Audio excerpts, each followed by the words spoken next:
Kevin Jackson Radio Show. Democrats are in deep trouble. Welcome, everybody. Kevin Jackson here. It's the Kevin Jackson Show. kjradio.com. Evil Knievel said anyone can jump a motorcycle. The trouble begins when you try to land it.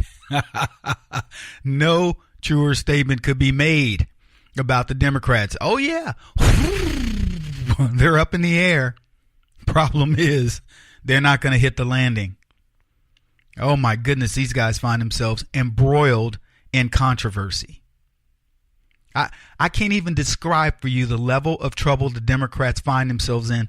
And this, as I said, Kevin Jackson on the Kevin Jackson Show told you guys Barack Obama will go down in history as the worst president, the most corrupt president, and it will happen this year. Did you believe me?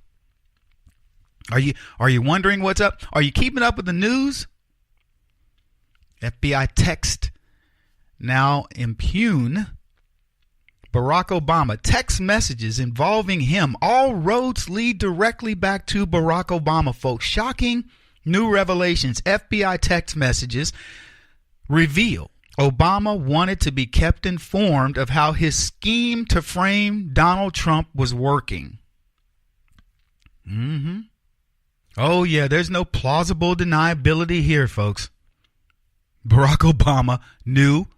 He declared, well, it's all, we don't do this. We don't cheat. We don't cheat. The FBI, I keep myself out of it. Look, we got that quote. Let's play that clip. One thing that I have done is to be pretty scrupulous about not wading into investigation decisions or prosecution decisions or decisions not to prosecute. I have tried to be really strict in my own behavior about preserving the independence of law enforcement, free from my own judgments and political assessments in some cases. And I don't know why I would stop now. Wow. It's amazing how easy this guy lies. Welcome back, everybody. Kevin Jackson here, 844-551-8255. Jot that number down if you ever want to call the show. Yeah, Donald Trump. Barack Obama, on multiple occasions, sat in front of that national television, audience and just blatantly lied to our faces. He makes Bill Clinton look like a saint when Clinton's doing the old finger wag. We have another clip. We'll play it later. But all roads lead back to Barack Obama. This is what Fox News said. Newly revealed text messages between FBI paramours Peter Strzok and Lisa Page include an exchange about preparing talking points for the FBI director James Comey to give to President Obama, who wanted to know everything we're doing. That's their text message. Now, I want to see what Adam Schiff has to say about this. By the way, paramour. I started using that word about, months ago. And now Fox News is now using the word. Come on. Just, if you're going to steal, Fox, let a brother know. No, it's not my word. It is my word. I've been using it, but, I can't say how they stole it. Got it. Excuse me. Anyway, this message is damning to say the least. From Page to Strzok, these are among the thousands of text messages between these lovers reviewed by Fox News, and the pair worked for Robert Mueller as they probe this collusion between the Trump campaign and Russia. But folks, it's one thing to say that Obama wanted to know what was going on. That's horrible. Now, Obama could say, no, I was just curious. Now, he's already said, I don't ask any questions about this.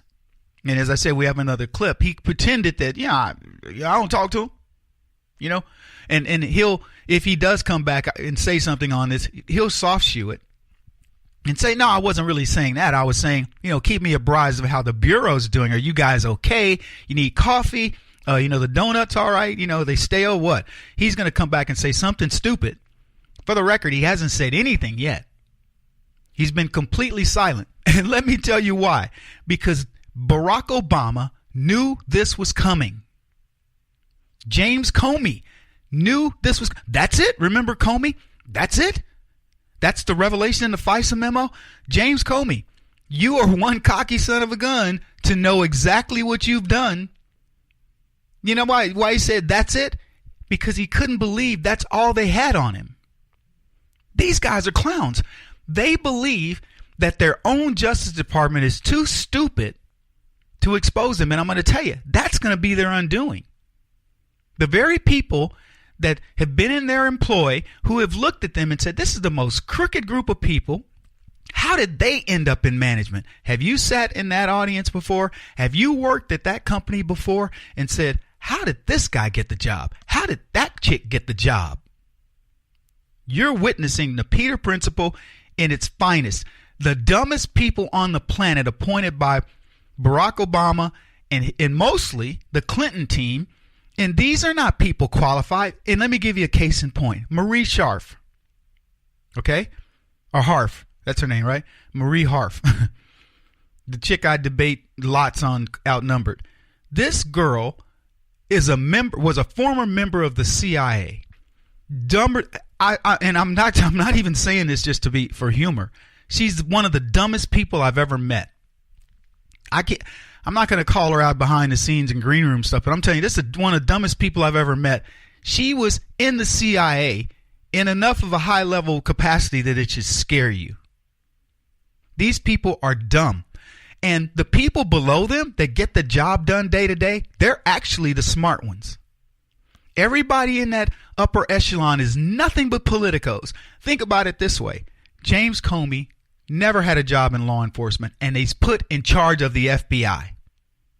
That should tell you all you need to know. These are political appointees who have an agenda. And when Barack Obama got in office, they thought they had the keys to the kingdom and they could do anything they wanted. And that's why they find themselves where they are right now, which is on that motorcycle in the air, looking down from 40 feet up going, oh crap, I didn't realize I got to land it. That's their problem. This is huge. This is going to take you through the weekend. It's going to go through the week.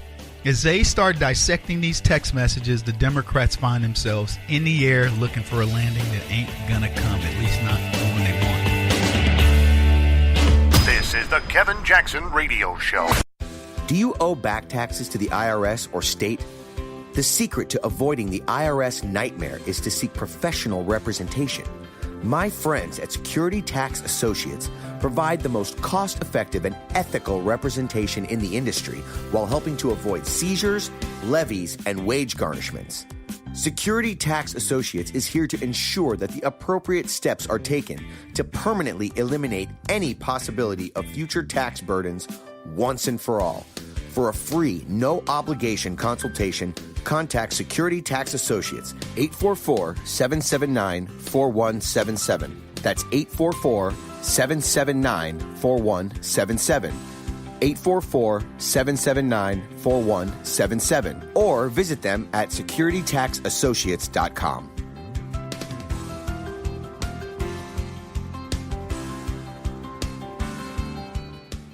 Beth Cook Moranville, author of Closer Than Your Breath, a book of hope. Hope, that wonderful, wonderful 4-letter word that you may feel completely out of. I wrote this book to give you great hope. It's not too late. If fetal position is an all too familiar place for you, I understand. If the next 60 seconds are too long, this book is for you. Wherever you are right now, whether you're dealing with divorce or death or sickness, take hope. You are going to make it through this pain. Don't roll your eyes. I've walked this road and I know it. The best is yet to come. Closer Than Your Breath, a book of hope from author and speaker Beth Cook Moranville, can be found on Amazon.com or Kindle.com. For more information, visit closerthanyourBreath.com or on Facebook at Closer Than Your Breath.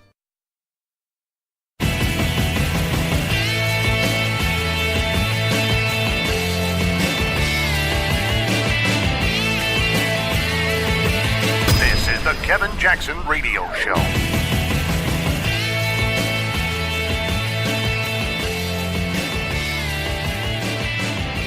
I can guarantee that. And I can guarantee that not because I give Attorney General Lynch a directive. That is institutionally how we have always operated. I do not talk to the Attorney General about pending investigations. I do not talk to FBI directors about pending investigations. We have a strict line. And always have maintained it, previous presidents. Just to button this up. I guarantee it. I guarantee that there is no political influence in any investigation conducted by the Justice Department or the FBI, not just in this case, but in any case. And she will be full stop, period. And she will be treated no differently? Guaranteed, full stop. Nobody gets treated differently when it comes to the Justice Department because nobody is above the law. All right, everybody, welcome back. Kevin Jackson here. The trouble, that is, with the rat race is that even if you win, you're still a rat. That's what Lily Tomlin said, and that is the problem that the Democrats have, the Democrats, because they are rats. They are swamp creatures. That's Barack Obama telling you that nobody in this nation is above the law. Institutionally, he says we've operated this way. I didn't have to tell Loretta Lynch not to collude and do any negative stuff, even though, by the way, she decided to call an investigation a matter. But he didn't have to tell her, look, we keep this above board. James Comey, who was informed by Lynch that he was no longer to refer to his investigation of Hillary Clinton's emails, but instead call it a matter, did exactly what his black female boss told him to do. And he called it a matter. And he didn't even have the guts to report, you know what, that's a little bit weird to me that we're conducting an investigation and my boss, the leader of the Department of Justice, the Attorney General, says to me, don't call it an investigation, call it a matter. But he could get all kinds of inference from being around Donald Trump. Well, he inferred to me that he wanted me to do so-and-so when he said nothing. She gave him specific instructions. And going back to what Barack Obama says, he says he guarantees us that these guys maintain strict lines of communications where they don't interfere. No, it is institutional how they do it. You can take that to the bank, period. I think I remember him saying that. You can keep your plan, period. You can keep your doctor, period. Well, he's guaranteeing other things too, period. And let me tell you something, full stop. Barack Obama lied yet again to the American people. Welcome, everybody. Kevin Jackson here. kjradio.com is where you can get this show 24/7. And you're going to want to, because I told you Donald Trump was going to win the election. I told you there are going to be many leftists who are going to go to prison this year. I told you may very well see for the first time in history a former president who gets indicted and goes to prison. The only thing that's going to stop Barack Obama from going to prison will be the mercy of the man he tried to keep out of office. That's the only thing that's going to keep this clown out of prison.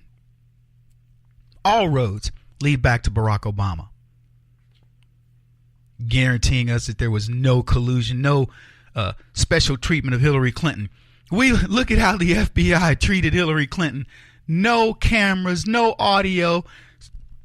Peter Strzok took notes or something, made it all up. For all we know, he coached her. They write up some phony report, exonerate Clinton, change the language so that nobody so that there's no chance that she could be indicted in any way. They change the language. Peter Strzok does this, or somebody does. Does it matter? The cast of criminals in the FBI under James Comey. So they change it all up. Comey comes out and delivers this nice, scathing message about what she did. She did this, she did that, she did this, but it doesn't rise to the level of criminality. Then they find additional text messages, which, by the way, emails, which, by the way, on Anthony Weiner's computer they had found a month earlier before they let us know that they found those. But again, Barack Obama has assured us that his Department of Justice institutionally, follows these strict guidelines. Page wrote to Strzok on September 2nd, 2016 about prepping Comey because, quote, POTUS wants to know everything we're doing. This is what Senate investigators told Fox News, and they're saying the text raises questions about President Obama's personal involvement in the Clinton email investigation. It doesn't raise any questions. The questions have been raised. It validates what we already know. Barack Obama was intimately involved. And let me just help you understand this in context, folks. You've got, because there's another rumor out there circulating that Lynch was being touted for a more lofty position. So the left, they structure all their deals. There's nothing left to chance by them. They know where they're going to go. They know the book deal. They know who's going to be paying their money as a consultant when they leave office. All these deals are struck before. I mean, these are done behind the doors. Everybody knows. They know where they're going. So everything hinged on Hillary Clinton becoming president. What was Loretta Lynch going to do down the road? I'll talk about that later. Barack Obama, he was going to be free and clear. Comey would go on to write his books and teach at colleges and all this, and on and on and on. They've divided up the country. Trump was and he was gone. They had taken care of him. FBI working against him, NSA working against him, FISA court working against him. How could he possibly win? That's why Barack Obama was so confident. Doesn't involve himself in FBI matters. Please, holy mother of fat man, this is nuclear for the FBI, the Democrats, and particularly Barack Obama. Now, I'll ask Carl, one of my callers. Carl said to me a while back, Kevin, you got all this stuff going on. I don't think anything's going to happen. Carl, I'm going to ask you, man. Send me a note. Do you think anything's going to happen? You still believe that nothing's going to come of this? But here's what's interesting about this. It didn't just stop there. The FBI didn't only take an interest in what was going on with Barack Obama. And this, honestly, what I'm going to be sharing with you next is probably the more scary of everything that we've talked about. This wasn't just about defeating Donald Trump, because defeating Donald Trump was a metaphor for the left. It's defeating you. It's defeating the America that we want. We can narrow this down to Trump if you want. But what I'll talk about next will show you that these guys were conniving across the country. And it makes you wonder, how big is this? And think about this. This is not a cancer, this is not skin cancer. This is pancreatic cancer of the FBI. This was systemic. These are the highest ranking people orchestrating with everybody, governors and congressmen and everybody, to stop conservatism.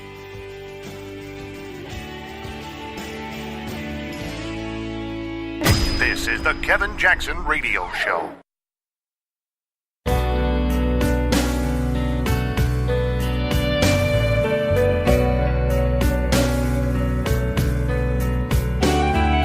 This is the Kevin Jackson Radio Show. Welcome back, everybody. Kevin Jackson here. The left never predicted they'd be in this situation. They thought Hillary Clinton was going to win the presidency. They had stacked the deck in ways that the American public was never supposed to become aware of. And now they find themselves in big trouble, the biggest trouble of their political lives. You're listening to Kevin Jackson's Kevin Jackson Show, kjradio.com, 844-551-8255. Jot that number down. Give us a ring. We love talking to you guys. Your opinions matter. And what we do here is we effectively do our best to represent you. That's what I try to do. I say, look, what are you thinking? What are you wanting to talk about? And let me tell you something. I believed in government my entire life. My mother died. My brother and I got like $100 a month or something on Social Security until we turned 18. And that was a significant amount of money to help my grandparents who were very poor. Can't remember exactly what they made, but I know this: my grandparents never made over $12,000 a year. Never. Their entire career. And that, and my $100 a month, my brothers and my $100 a month, is how we sustained ourselves. And we understood that government had a place. I was a witness to it because my mother, who worked she didn't live very long. She was only 24 when she died, but she was in the system. When she died, the money from Social Security took care of her children after the fact. If you want to call $100 a month for two growing boys enough to take care of us. And so I understand government. I understand the role of government. When I was researching my ancestry, I look at all the registries and the census, and it comes to, it hits me that it's good somebody's organizing all this stuff so we can have an idea of who we are, where we've come from, things like that. It's been fascinating to do that. I understand government. I understand that there need to be rules for cars. You ever seen a car and you go, what is that car doing on the road? And eventually some police officer is going to stop that car and go, look, this car is too dangerous to be on the road. That's the function of government. It's a watchdog of sorts to say, look, I'm not going to get all in your business, but let's make sure that we are safe and all that. I understand it. The problem is when government goes beyond this idea of being helpful to saying, how can I get something out of you? When you park that car, who determines that the fee for that parking should be $2 for being there too late? Because maybe people would stay because they go, who cares? I'll just pay the ticket. Or $50. Who determines that a speeding ticket should be $20 versus $200? It's completely arbitrary. It's based on what government decides it needs in order to function. And then we get into the real problem. What does government's function need to be? And that's where we are today. We've got leftists who believe government is to, quote, provide for everybody. But that's not what it's really trying to do. Government is trying to provide for the wealthiest people, the elites. In every government run by a leftist, I promise you, the end-game motivation is how to get those people who are in power money for nothing and chicks for free, if you like that song. So the FBI has not only been at the behest of the former president of the United States, tried to ruin the lives of many people in the Bureau, many people associated with Donald Trump. They don't care. Carter Page worked for the FBI as an informant. They don't care if they ruin him. They don't care if they ruin Michael Flynn, a decorated veteran, lieutenant general in the military. So what? He's collateral damage. And they certainly didn't care if they ruined Donald Trump because they needed Hillary Clinton to be in the White House. But it's worse than that. It's one thing that Barack Obama said, keep me informed, guys, to the FBI, and they were doing it. It's one thing that Comey is orchestrating all of these different activities to, number one, exonerate Hillary Clinton. No matter what Clinton says, she's on her next tour, a little tour crying about why she lost yet again. Misogyny, blah, blah, blah. We've heard all the excuses. Clinton had everything baked. For her not to win is an embarrassment, quite honestly. So we've got all this belly aching, and the FBI and the Department of Justice with Loretta Lynch did everything they could to make sure Hillary Clinton would win, including feathering their own nest. And we're going to talk about what they were the rumor about what they had planned for Loretta Lynch. But it's not just limited to the presidency. That's what I found most shocking with these emails. The FBI looks at political races around the country. They were targeting these races, and among these newly disclosed texts struck called Virginians who voted against FBI Director Andrew McCabe's wife for a state Senate seat, ignorant hillbillies.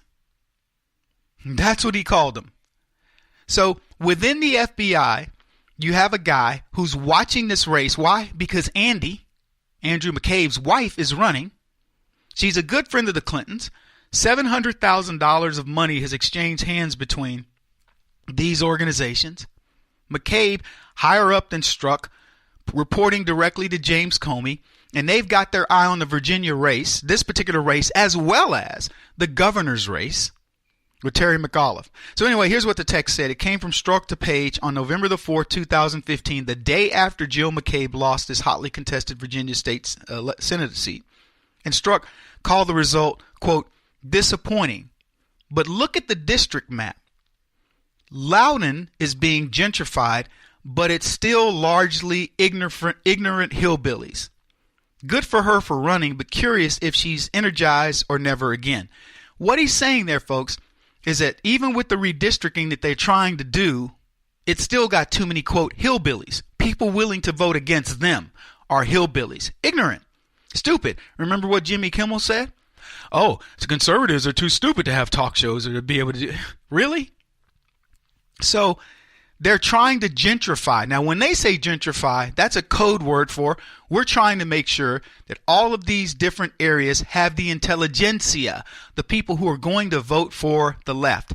These are FBI people watching this race. And what do you think they did for Virginia? Now, here's what I want to know. I want to know how Adam Schiff plans to explain himself out of this. How's he going to spin this one? Yeah. They said the newly uncovered texts reveal a bit more about the timing of the discovery of hundreds of thousands of emails on former Congressman Anthony Weiner's laptop, ultimately leading to Comey's infamous letter to Congress just days before the 2016 election. On September 28, 2016, Strzok wrote this to Page. Got called up to Andy's earlier. That's McCabe. Hundreds of thousands of emails turned over by Weiner's attorney to Southern District of New York, SDNY, includes a ton of material from spouse. Sending team up tomorrow to review. This will never end. Now, Senate investigators raised questions about when the FBI learned of this. That's September 28th of 2016. On October the 28th is when Comey let Congress know. He says this: due to recent developments, the FBI was reopening the Clinton email investigation. So they sat on this for an entire month. And here's what I want to tell you. We look at the timelines and we go, okay, so it was a month later. What's the big deal? What do you think happened in between that month? Do you think they got together, Obama, Clinton, Loretta Lynch, Comey, all of them, and said, how do we handle this? She's already indicating, wow, this will never end. What's going on? Meaning, we're in big trouble. Unless we can figure out a way to get out of this, this is never going to end. We can't get Hillary out of this if she keeps getting herself into messes. A full month later.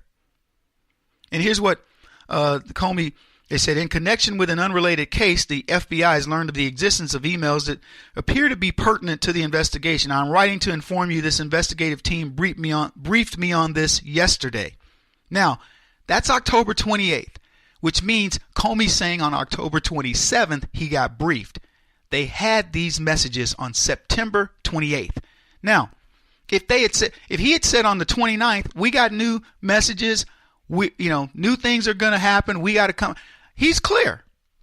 He sits on this for practically a month, which means they orchestrated how they were going to deliver this. Now, I come back to what I said a while back. A week later, after having to review thousands of emails, they come back and go, well, there was nothing new in those emails. So things are back to status quo. What we said about Hillary, she's free to go, yada, yada. And I remember saying on this show, how in the heck did they go through all these emails that quickly?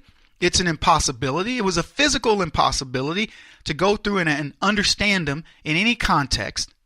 But the fix was in. They couldn't ignore it because the Southern District of New York, the cops found them. Here's what I'll tell you what else you can know. If the police hadn't gotten these emails, the cops in New York, we would never have known about them. Guarantee you. The most crooked people on the planet, folks, and they're going to prison. I'm telling you right now. Back in a bit. Kevin Jackson on the Black Sphere Radio Network. Do you owe back taxes to the IRS or state? The secret to avoiding the IRS nightmare is to seek professional representation. My friends at Security Tax Associates provide the most cost-effective and ethical representation in the industry while helping to avoid seizures, levies, and wage garnishments. Security Tax Associates is here to ensure that the appropriate steps are taken to permanently eliminate any possibility of future tax burdens once and for all. For a free, no-obligation consultation, contact Security Tax Associates, 844-779-4177. That's 844-779-4177. 844-779-4177. Or visit them at securitytaxassociates.com.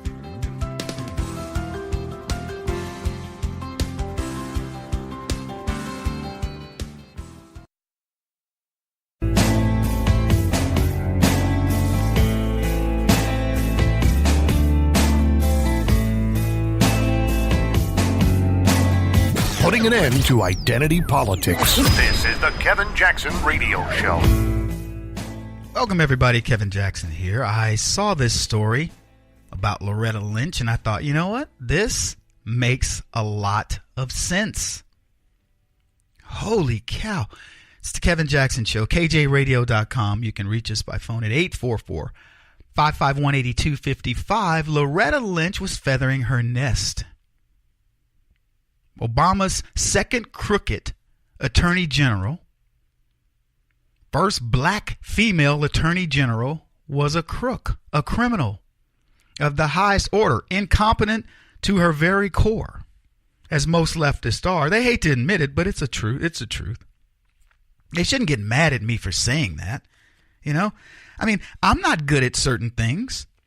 I don't have a problem admitting it. I'm not good. You know, for example, I'm not a good mechanic. I could have been had I put some time in, but I'm not. I'm not a good mechanic. No problem. No harm, no foul. But no, I'm rifling through some cards here. Anyway, look, Loretta Lynch was just not a good. There's nobody competent in the Obama administration. Period. There was nobody competent. And people are, Kevin, that's a terrible thing. You know, never mind. The government continued. It continued. It was horrible. The way leftists solve problems, let me tell you, they throw money at it. Doesn't matter what it is. It could be bad. We're 2 years behind on building this project. They don't go, well, let's look at the contractor. No, we need more money. So they throw more money at a bad contractor. That's how they solve problems. They don't get to the root of the problem. But when it comes to their own personal money, boy, woo, in their own careers, they are Johnny on the spot. They know exactly where they want to head. They map theirs out. They map out their kids. They map out a strategy. And let me tell you something about that strategy. That strategy has nothing to do with earning it. Zero. It is know who, not know how. Now, everybody needs a little know who. You know what I'm saying? Know who. For example, if you're trying to get something done, I'll give you an example, a real life example. I have a friend of mine. We support a ministry in Bangladesh. One of my buddies from Bangladesh, his name is Anthony. He wants to come over for a Christian ministry thing that he's been invited to speak at, and he can't get a visa. I'm not going to call one of my homeboys. I contacted a congressman. Know who. See, that's know who. Now, you could say, Kevin, you could go to the State Department, you could do all these different things, and you could give me the know-how. I'm not going through the know-how. I'm going to go to the know-who. Because it cuts to the chase. But here's the deal. It isn't anything that's going to make me something. I'm helping a friend who wants to come and get more information about what he can spread for his ministry in Bangladesh. One of the most dangerous places in the world, one of the most poverty-stricken places in the world. And this guy takes his time to go preach. You're doggone right I'm going to help him. Selfless. We've been trying to get him over here for 2 years. For these various conferences, and he can't get a visa. And it's pathetic. Guy's one of the biggest Christians on the planet, has helped people in ways that we wouldn't even imagine, and he can't get a visa to come to the United States so he could, learn more and go spread the gospel. But that's not the way the left were. It would be, he's going to come over, and then he'll bring me $500,000, and I'll do this for him, and then somebody will get a big fat contract in Bangladesh to oppress some other people. That would be how the leftists would do it. Now, look, I don't know if this story is true. It came to me as one of these QAnon things, and I don't even know what that is. I'll be blunt. I don't know. It's like some secret organization. I don't know if it's an organization or whatever, but here's what I can tell you. Based on what we know today about the DOJ, the FBI, the Obama administration as a whole, the Clintons, and all those band of, merry crooks, Bill Clinton supposedly promised Loretta Lynch a Supreme Court spot. Now, and what leftists would like the world to believe was a happenstance chance meeting between two grandparents. We know that much more happened on that tarmac meeting at Sky Harbor Airport in Phoenix than what these people are going to tell us. Now, we are never going to know the ins and outs of this. Unless somebody is put under oath, gun to head, and says, you better tell us the truth or else, and mean it, we're never going to know. That's just the way the left works. Why do you think they orchestrated this meeting where those two would meet simultaneously at the airport? And in fact, from what we're told about that meeting, Bill Clinton found out Lynch was going to be there, flew his jet there, and figured all the details out. And I can't believe Lynch didn't completely know. And then he jumps on her plane with her and her husband, and supposedly, according to this report, promises her a SCOTUS position. Now, the timing of this. Post-tarmac meeting, Loretta Lynch calls off the FBI dogs. You remember this? Originally, they were going to call this it was an investigation. And Hillary kept saying, I'm not under an investigation. I'm not under an investigation. See, that was the clue. Hillary said, I'm not aware of any investigation. Literally days later, they stopped calling it an investigation, and that's when they started calling it a matter. Now, if you don't believe that's orchestration, fine. I don't care. I'm not trying to get all Alex Jones on you. I'm telling you, go back and look. While this investigation was going on, Hillary Clinton was denying it is an investigation. And then later on, suddenly, because they kept asking, is this an investigation? I'm not under any investigation that I'm aware of. I'm not under any investigation. The meeting occurs. Next thing you know, it's a matter. So, here's what Comey actually says. Probably the only other consideration that I guess I can talk about in an open setting is that at one point, the Attorney General had directed me not to call it an investigation, but instead to call it a matter, which confused and concerned me. Yet, James Comey did nothing. He noticed, that's a bit strange, but he didn't do a thing. He didn't go to whatever authorities that he's supposed to go. I don't know the chain of command for this stuff. He's supposed to go and say, had a strange thing happen.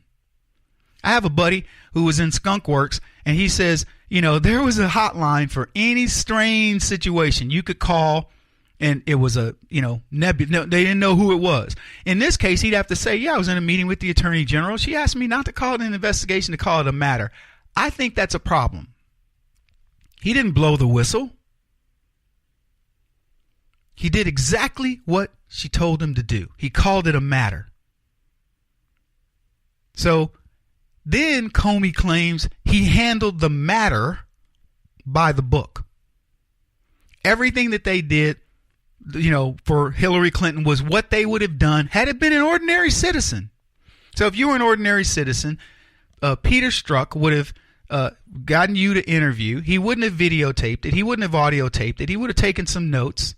They have some kind of a special binder they put things in.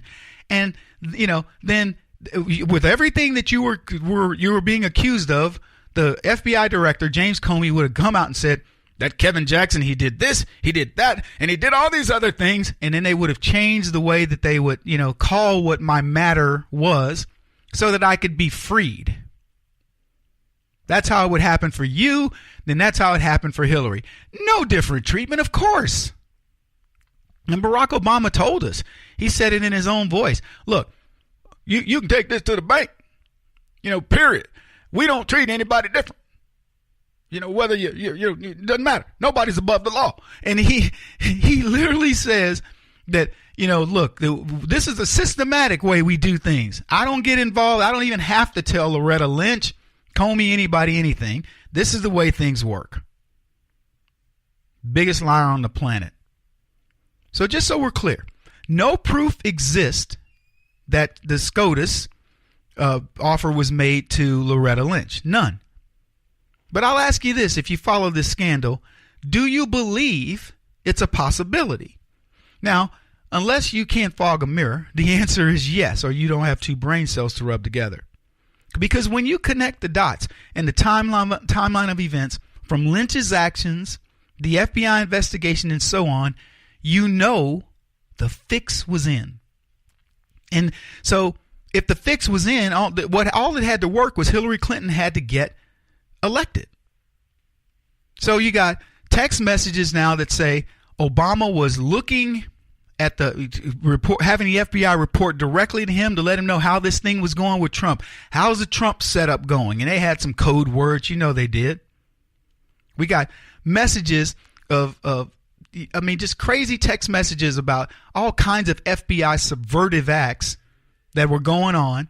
And all they needed, if Hillary got elected, Lynch then becomes SCOTUS. She fills the Scalia spot, not Gorsuch. And we got a whole different world. Totally believable.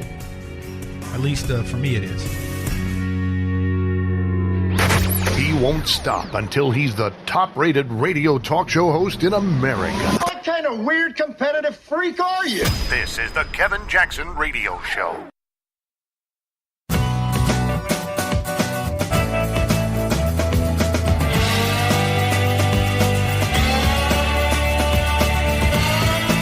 This is the Kevin Jackson Radio Show. Trouble is brewing for the left. Bad news, my friends. Hey, Kevin Jackson's who you're listening to. kjradio.com. Glad you guys are here. Trouble. There's a saying, Bertrand Russell said it, he's a playwright. He says, the trouble with the world is that the stupid are cocksure and the intelligent are full of doubt. And I couldn't give you a better scenario for what's happening right now, at least not in this particular moment, because that's exactly the way the left were. They were cocksure, idiots, cocksure that Hillary Clinton would be president, that they'd sweep all this stuff under the rug. Tarmac meeting between Clinton and Lynch was never supposed to see the light of day. A very observant grounds crew member in Phoenix saw that, or you'd never know. You'd never know about these FBI text messages. You'd never know about the email messages that were on Anthony Weiner's computer. You'd never know about half the things that we're talking about today. The latest revelation that the text messages that were sent go all the way to the top to Obama. And now what you're starting to see is social media is finally getting it. They're catching on. You're seeing Nixon memes with Obama, and they're laughing that Nixon was ever even indicted for anything. What he did in comparison to Barack Obama is so lame. Not to use the kids' terms, but it is. It's so lame. It's so circa 1960s or 1970, whenever he was impeached. It's so interesting to watch. And let me tell you something, folks. The Democrats, I've talked about this, have never in their political lives been on defense as much as they have in the last 2 years. They don't even, for them, it's been an offense, just constant bombardment. And some of it's policy. They just beat you over the head with stupid policy. More taxes, more spending, more this, grabbing your money, more new innovative ways to belittle you and make you feel small. And then in some ways, it's just taking government and saying we can do what we want. You have no choice. They are autocratic, the Marxists to their hearts, to their core, communist, and they just beat you down. They tell you right there, we are the elites. We write the rules for ourselves. Now they tell you it's all fair. They'll give you the words, but their actions speak very different. And you thwarted all of that. And now for the last 2 years, with the tangled web they've weaved for Donald Trump and conservatives, because let me tell you, this is not about Donald Trump. This is about your selection of Donald Trump.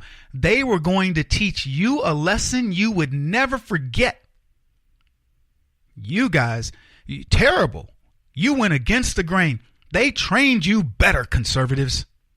How dare you still be conservatives? How dare you not be the snowflake, Stepford Wise, Pied Piper following little minions that they've trained and that they get to vote for them and that they give money to? What's it going to take?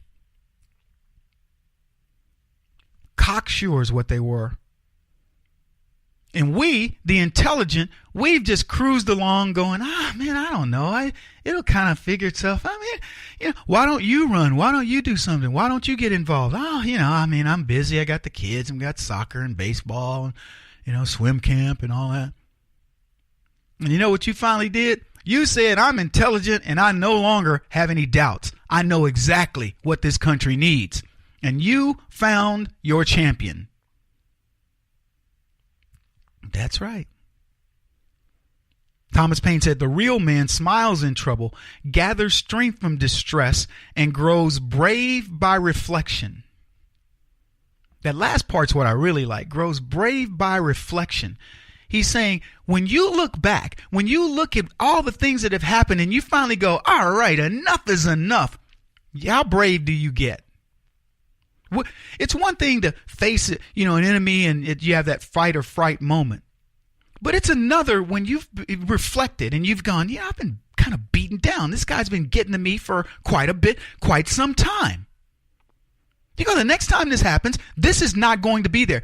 I'm not going to react the way I did before. This is the end. It's when you find resolve because you've looked back on the situation and you say, you know what? I've given enough. It's time for me to get. I called us the other day the resistance because we are the resistance. We aren't the people that normally would go out and protest, and we don't burn down campuses like Berkeley or some of these other crazy kids, Antifa folks and Black Lives Matter. But you know what? In 2009, with the Tea Party, by the way, shameless plug for teapartycommunity.org. Go join. Get in contact with me. But anyway, when we started the Tea Party movement in 2009, that was the beginning of the resistance. The left tell you they're resisting. They're resisting you. They are. They're the resistance of the real resistance. Because what that makes them is the institution. That makes them the people that we're going after. And they are in big trouble. Because we're smiling now. We're smiling in the face of trouble because it's not our trouble. We're the ones creating trouble for the left. And you know how we're creating trouble for the left? I know this is all convoluted in a strange sort of way. We're creating trouble by seeking the truth, something that they claim they want. They've claimed that's what they've wanted the entire time, this Russian collusion stuff, right? They've wanted the truth. Well, where is it? We're trying to get to it, and what are they doing? They're trying to stop it. Theodore Roosevelt said this: if you could kick the person in the pants responsible for most of your trouble, you wouldn't sit for a month. I'd say to the Democrats, you better understand what Theodore Roosevelt was telling you. You've been kicking your own butt now for the better part of 2 years. The FBI's been kicking its own butt. The Hillary Clinton campaign's been kicking its own butt. The Clinton Foundation's been kicking its own butt. Barack Obama's been kicking his own butt. And on down the line. The Democrats have been kicking their own butt because they do not seek the truth. They are self-indulgent, and all they want is what you have, and they want the easiest path to get it, and that is you will submit. Resistance is futile, they tried to tell you. Executive orders going around Congress, we can do what we want, and I will weaponize the FBI, the NSA, the FISA court, the CIA, anybody to stop you. And if you're an ordinary citizen, you better know you don't have the ability to do that. Michael Flynn, Carter Page, and many others they tried to set up. And you resisted. And you helped them kick their own butts. Folks, we got a lot to talk about today. Schiff made a funny blame that I think we will finally get to this hour. And then, anyway, we'll be talking about trouble. But it won't be our trouble. It's trouble for the Democrats. This is the Kevin Jackson Radio Show. Do you owe back taxes to the IRS or state? The secret to avoiding the IRS nightmare is to seek professional representation. My friends at Security Tax Associates provide the most cost-effective and ethical representation in the industry while helping to avoid seizures, levies, and wage garnishments. Security Tax Associates is here to ensure that the appropriate steps are taken to permanently eliminate any possibility of future tax burdens once and for all. For a free, no-obligation consultation, contact Security Tax Associates, 844-779-4177. That's 844-779-4177. 844-779-4177. Or visit them at securitytaxassociates.com.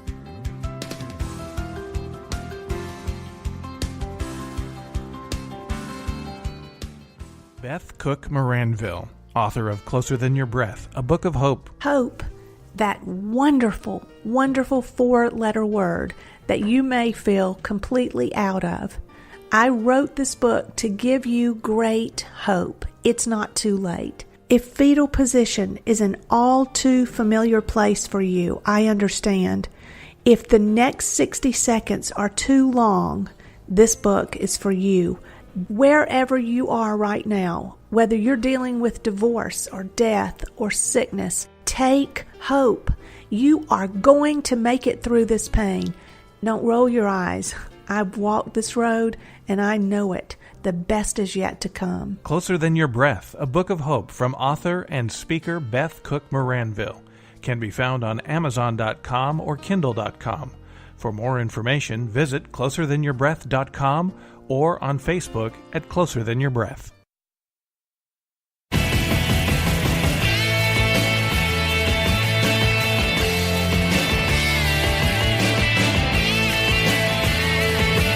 This is the Kevin Jackson Radio Show.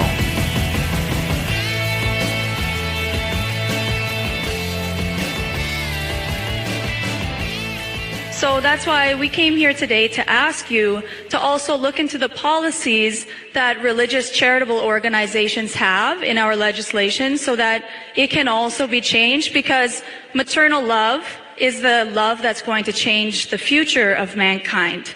So we'd like you to look into we that. like to say people kind, not necessarily mankind. Welcome back, everybody. Kevin Jackson here. That was Justin Trudeau of Canada, the Prime Minister of Canada.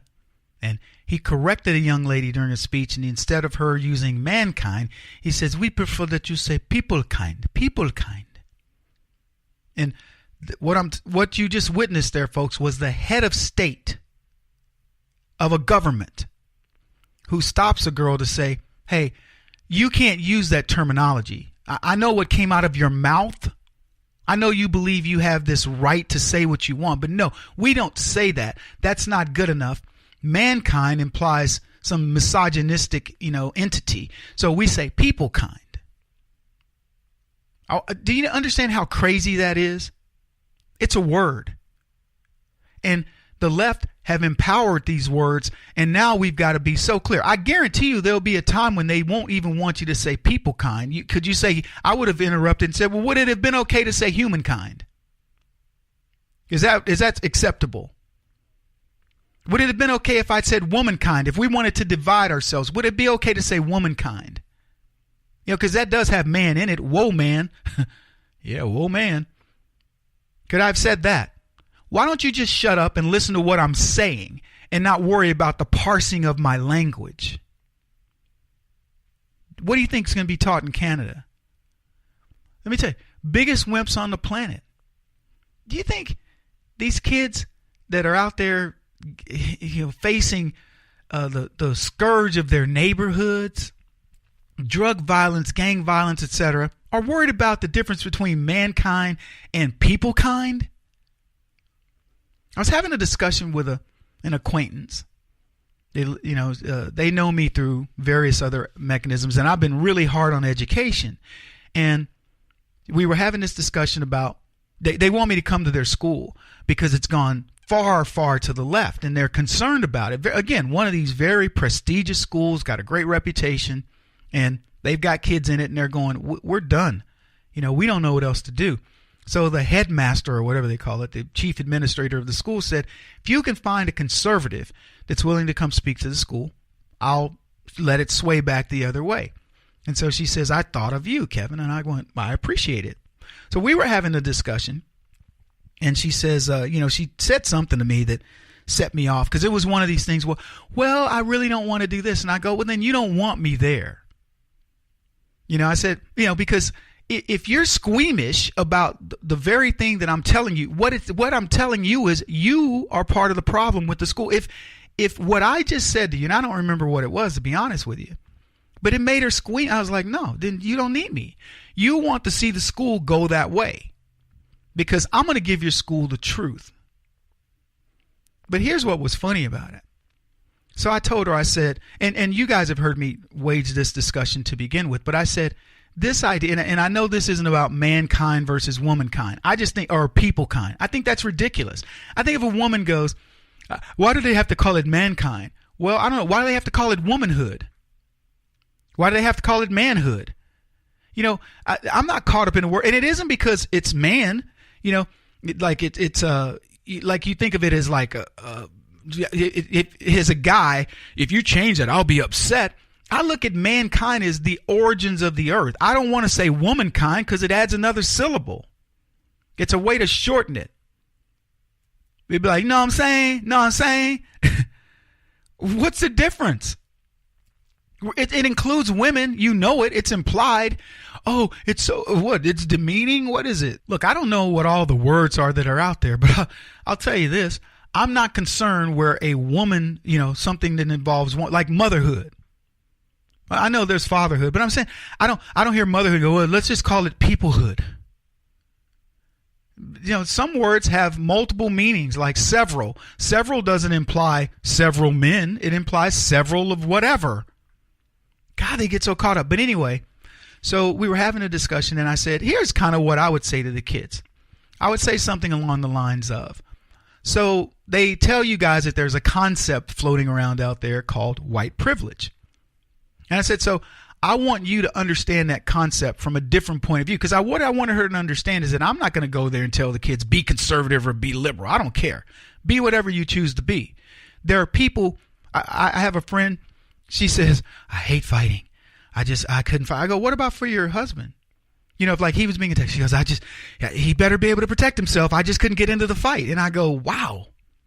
I couldn't be with a woman who wouldn't be fighting with me. You know what I mean? Yeah. And I was tempted to say, what if it was involving the kids, protecting the kids? Would you fight then? Because I suspect she would say yes, but I didn't push her. But anyway, what I was saying is I would pose these questions in a way to make the kids have to understand it from multiple perspectives, and not two perspectives. The sphere. That's why I call my organization the Black Sphere. So I posed it this way. I said, so if there is such a thing as white privilege, I'd like you to explain it to me.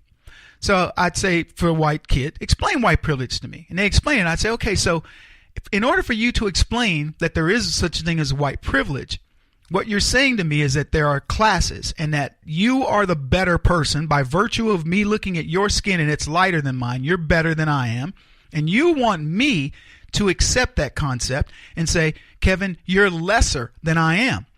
As a strong black man, I've refused to accept that. Now, anybody who does accept that has a problem. And let's look at it from their perspective. They're saying, by virtue of your skin, you are better than I am. That's the only thing they can be saying. If you're selling that concept and they buy that concept, that's the only thing they can say. So let me ask you this. Oprah Winfrey. Oprah Winfrey has to accept, by virtue of her skin, that you, as a fifth grader, is better than she. Do you accept that as it stands today? No. Now, you wouldn't accept it not only because Oprah Winfrey is a very accomplished black lady, but you also wouldn't accept it in the confines of Oprah Winfrey as a talk show host. You are not a talk show host. She is better than you at being a talk show host, and probably a lot of other things. So what we're looking at conceptually is what does this skin thing supposedly do for me, negatively or positively? So if you say, well, by virtue of my skin color, I'm more likely to be born into a wealthy family. Okay, I can go with that. But does that make you better? Because if you're saying that it makes you better, what you're saying is that you value yourself based on wealth. Now, I was told, A man does not measure himself based on wealth. If that was the case, then anybody who's got more money than you at that time is better than you. Does that make sense? No, because let me tell you, no matter how much money you have, you're not going to beat Usain Bolt on the track. You're not going to beat Michael Jordan on the court. You're not going to be a better actor than Denzel Washington unless you go at it. You know, you get what I'm saying? I was trying to educate him, and she goes, "We got to get you there." I hope that helps you a little bit with the concept of white privilege as well. Short break, folks. Back in a bit.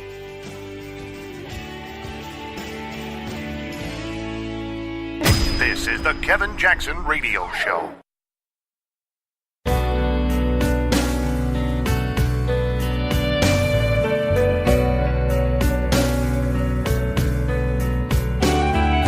This is the Kevin Jackson Radio Show.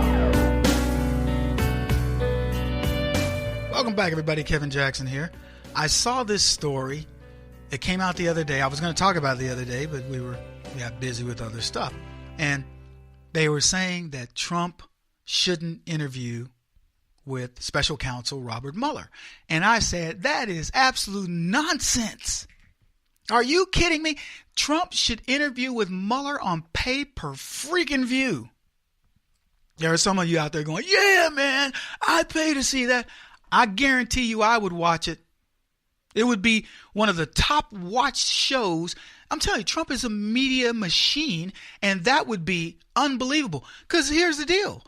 Innocent people don't need to be worried about, oh, he'll get caught in a trap. I think that is the most ridiculous, again, an underestimation of one of the most brilliant guys that we've watched ascend probably the most.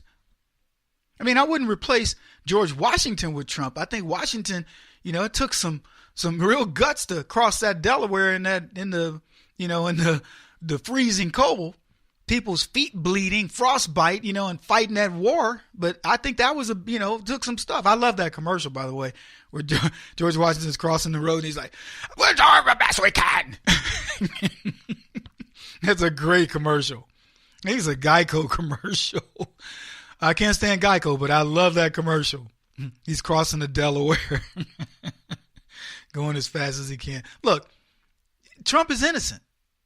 What Trump would be so Trumpian, not to go all Trumpistic on you, Trump-lomatic, Trump-tastic here, but he would be so Trumpian, it would blow Mueller's mind. Mueller, President Trump, we'd like to ask you about so-and-so. Yeah, go ahead. Yeah, I did. Look, they've been looking into this thing. I don't even understand why you're still here. It would be quintessential Trump that everybody thinks is going to go bad, and it would be just so amazing. Are you kidding? Donald Trump it would be worldwide. It would be do you know how much that fight they got from Mayweather and what's his face? That white boy. Come on, McGregor. Yeah. Let me tell you, Donald Trump on pay-per-view would surpass that worldwide. Dana White should be trying to get that fight. Because it would be it's a fight of sorts. Because everybody, oh, Mueller, he's amazing, former Marine. Let me tell you, he sets lots of traps. How can you set a trap for somebody that's innocent? Did you break the lamp? No. Break the lamp, did you? No. Lamp break, did you not? No, I did not break the lamp. How are you going to trap me? You think Trump is let me see, hold on a minute. That's a little confusing, Robert. Let me say, yeah, I did not break the lamp. See, guilty. How underestimating of Trump can you be? If you're a true conservative and you're concerned about an innocent man, with all the information you have on what has happened with Donald Trump and the FBI, and Hillary Clinton, and Podesta, and Uranium One, and Barack Obama, and FISA courts, and all the other crap that we've been talking about, and you're going, he shouldn't be interviewing with the promoter, I don't know. I might kick you out of class. Better bring me an apple tomorrow. Jeez. I know none of you are. You're soon-to-be graduates of the Black Sphere University, Chancellor Kevin Jackson, as well as the professor. So I know you're not thinking that, but according to The Hill, here's what they say. President Trump's lawyers are urging him not to sit down for an interview with special counsel Robert Mueller. This is according to the New York Times. Trump's attorneys have advised him against the interview over concerns that he could be charged with lying to investigators in the probe into Russian election meddling. Now, this is the New York Times. Think about what I just read to you. He could be charged with lying, so he shouldn't sit down with Robert Mueller. Does this not reek of somebody saying he's lying unless he sits down with Robert Mueller? Trump has no obligation to sit down with Mueller unless Mueller requests it. He has no obligation. This is just, look, I see these hit jobs, but here's what I would do. This is one where, be careful what you wish for. You're trying to bait Trump into having to sit down with Mueller. I'd say we're going to have a sit down, and we're going to videotape the entire thing. And I want the American people to see the process. Remember what happened with DACA? And they were like, yeah, hey, we'd like to have a meeting with the president. He goes, great, let's have everybody over and we'll film it. We'll have it come out. What happened to the Democrats? Somebody let a brother know. What happened? Huh? I'm going to wait. Choir, will you sing them a song while I wait? I'm just telling you, they got toasted. DACA is going to go President Trump's way. He proved I even give them more, and they don't want to do it. They don't want this deal. So you know what? We're going to get them a deal. I'm going to figure out a way around this. I'm going to get a deal. And if they don't want to vote for it, we'll do the same thing as we did with the tax plan. Because you know who the Mexicans who get their independence, if you will, are going to thank? They're going to thank Donald Trump. He's going to steal yet another thing from those suckers. They said Trump publicly said last month he would be willing to sit down with Mueller, but hedged it by saying it would be up to his lawyers to determine whether or not he would take part in an interview. Now, that's a smart move. Donald Trump can say, why would I go? My attorneys advised against it. I'm not going to do it. But here's what he goes on to say. I'm looking forward to it, actually. Say he's been privately telling people he wants to do the interview, believing it would clear his name. He doesn't need to clear his name. See, this is the Washington Times. He needs to clear his name. It's been sullied. They said if Trump declined to sit for an interview, Mueller could try to subpoena him for one, a move that would create a complicated legal battle. Oh, yeah, it would. I dare. Here's Kevin. I dare Robert Mueller to subpoena the president. With everything we know now, I dare you. They said Trump's personal lawyer, John Dowd, has been taking the lead on a possible Trump interview with Mueller and is urging against it. However, White House lawyer Ty Cobb has broken with the rest of the legal team and is siding with Trump in favor of an interview with Mueller. See, I like this Ty Cobb. He ain't the ball player, but he's playing like the Ty Cobb in terms of legal. They say Cobb has pushed for the White House to be fully cooperative with the special counsel and said in the past that he expected the investigation to be completed by the end of 2017. Because you know what?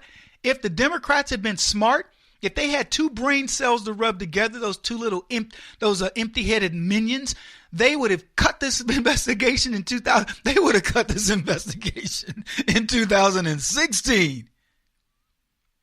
They said Mueller reportedly wants to question President Trump about the firing of former FBI Director James Comey and Trump's interaction with former National Security Advisor Michael Flynn, who pleaded guilty in charges in the Mueller probe last year.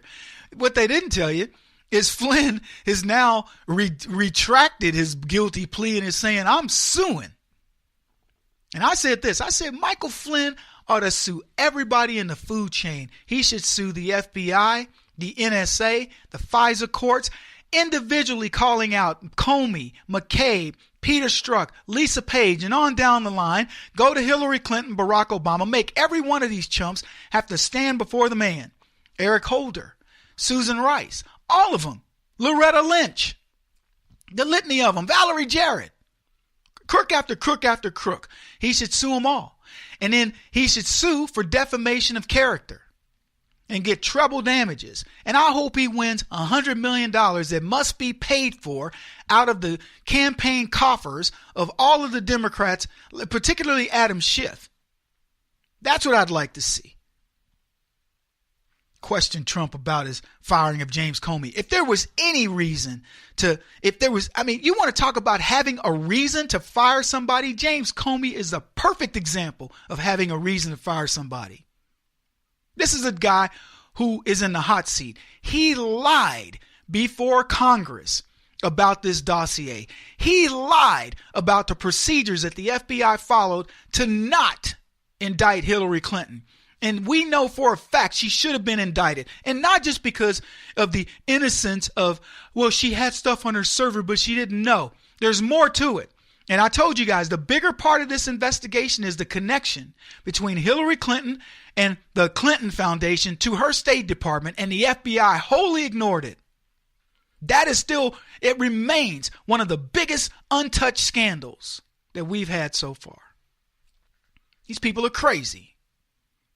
Let Donald Trump get before Mueller and start asking those kind of questions in a 60-minute format where he's like disregarding. No, hold on a minute. I don't understand how this doesn't relate back to Hillary Clinton and Uranium One and the Podestas and all these other things. How is it that you can still be looking into something where you know for a fact that they, ginned up a dossier on me that's made up of nonsense, and you haven't spun this investigation on the real people? Are you kidding, man? I'd pay my $39.95 for that. I bet many of you would too. I bet this would be viewed worldwide. It would be the biggest pay-per-view event in the century. Short break. We'll be back. Kevin Jackson's who you're listening to. Kevin Jackson on the Black Sphere Radio Network. Do you owe back taxes to the IRS or state? The secret to avoiding the IRS nightmare is to seek professional representation. My friends at Security Tax Associates provide the most cost-effective and ethical representation in the industry while helping to avoid seizures, levies, and wage garnishments.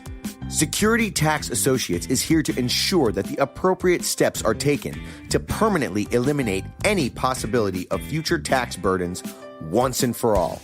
For a free, no-obligation consultation, contact Security Tax Associates, 844-779-4177. That's 844-779-4177. 844-779-4177. Or visit them at securitytaxassociates.com.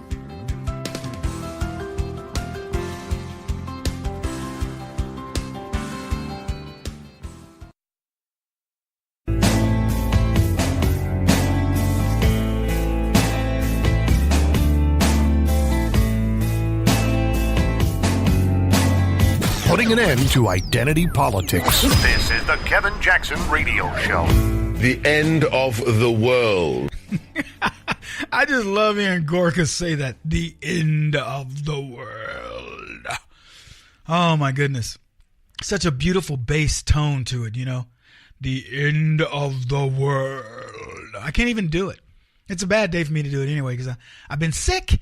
Told you guys I've been sick. Brother, been sick and you didn't even know it. Did anybody send me flowers? Did you send me chocolates? No. You sent me nothing. and you could hear it. I know you could hear it in my voice. You can hear it, right? I mean, you guys have seen me hacking off air. So I've been sick. Look, I've been sick, America. But you didn't even know it because the show must go on. Oh my goodness. The end of the world. That's what the left says. But I want to play this clip.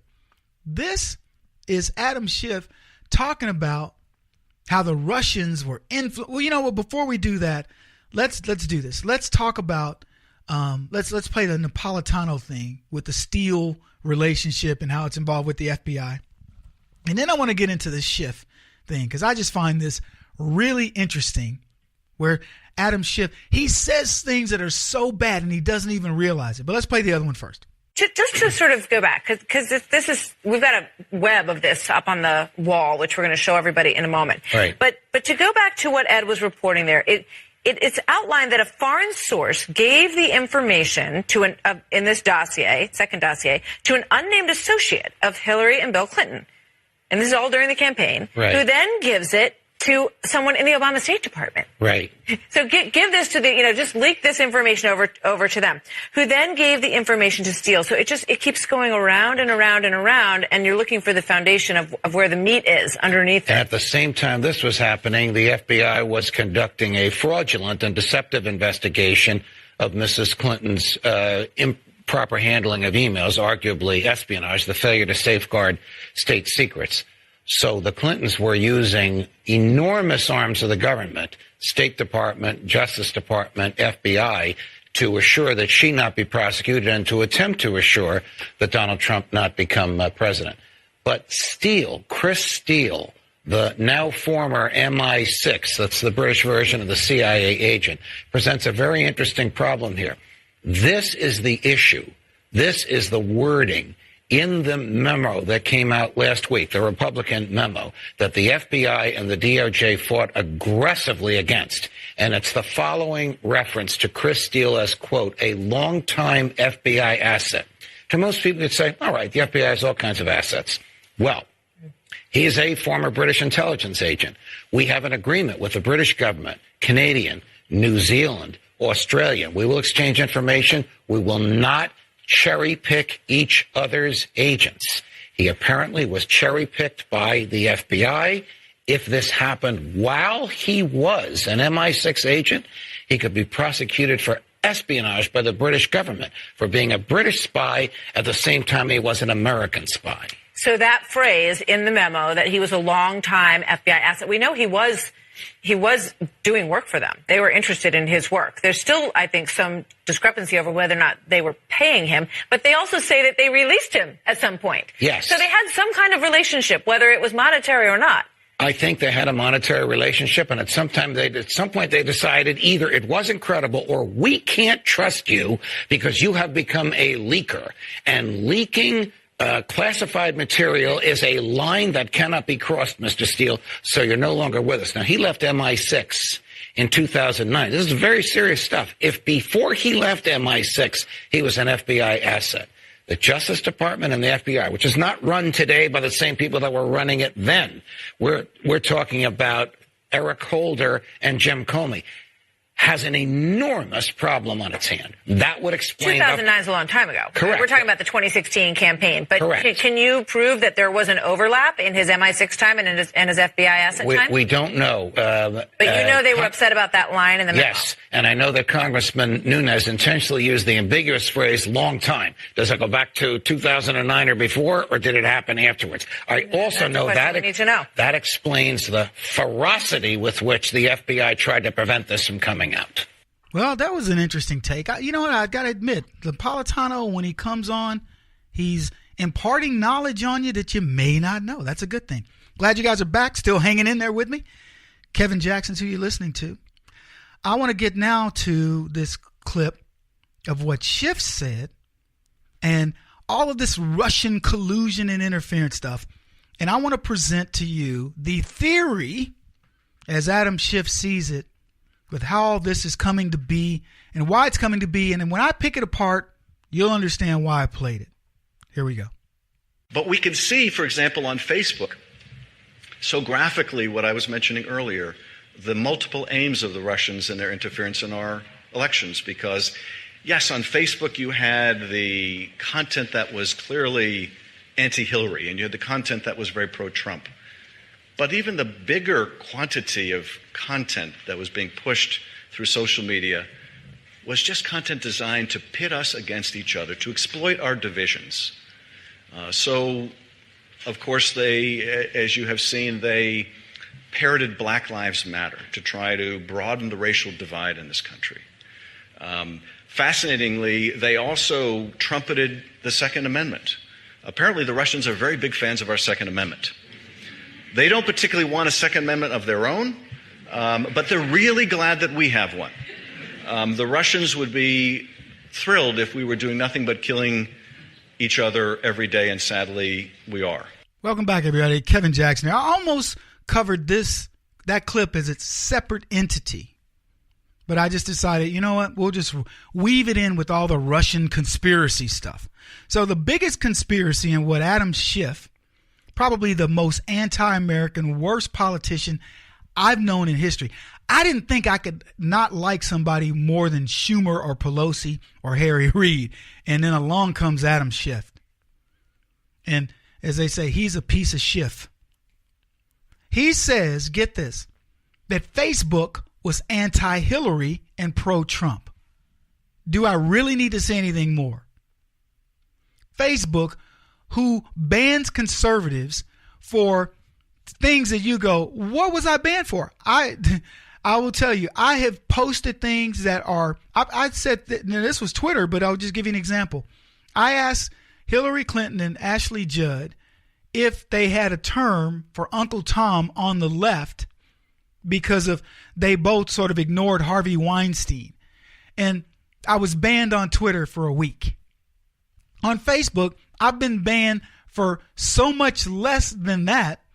Asking a question of somebody, not intimidating, not harassing. Maybe it's a bit sarcastic, but hey, guess what? That's just the nature of the beast right there, baby. But I've been banned. I've been banned on Facebook no less than 3 times. I can remember easily for 30 days for nothing. Sometimes it's things that other people have put on the page for nothing. It's crazy. And he wants you to believe that Facebook was anti-Hillary, pro-Trump. They got Zuckerberg to do a whole exhaustive analysis. And of course, I don't know what they even came back with, because there's no way Zuckerberg was going to come back and go, yeah, you're right, we were totally pro-Trump. They were completely anti-Trump. I'm talking about banning pages, completely getting rid of pages, not letting you be seeing in people's feeds. It's ridiculous. So that's just a lie. But here's what I really like. He says they pitted us against each other to exploit our division. Where was this guy through the 8 years of Barack Obama? I'm always curious when they go, these people are not, they're divisions. They want to divide us. They want to, put rich against poor. What are you talking about? That is exactly what the left does all day long and twice on Sundays. And then I don't even know where this came from, because he says they parroted BLM. Okay, so let's say they did. The Russians were parroting BLM. Why do you care? This is a leftist who fully supports Black Lives Matter, and he's saying that was meant to influence the election. What? It was going to get us so worked up, conservatives were going to get so worked up over BLM, and the Russians parroting it was the reason? Let me tell you something, Adam Schiff. We were already pissed at BLM before any Russian ever decided to do anything about them. I've been calling these guys terrorists and clowns since it started. I've said the movement is a lie. It is built on nothing more than leftist dissension and derisiveness, and that's what they want. And he wants to blame the Russians for this. As if, look, maybe the Russians do want to see us apart, but no more so than Barack Obama, no more so than the Congressional Black Caucus, no more so than the enabling white, I call them bourgeois cocktail sippers. And then he jumps into the Second Amendment. They trumpeted the Second Amendment. Yeah, they're really fans of our Second Amendment, but they don't have theirs. He's even wanting to make guns about the Russians. Is that a level of desperation you've ever seen? He won't stop until he's the top-rated radio talk show host in America. What kind of weird competitive freak are you? This is the Kevin Jackson Radio Show.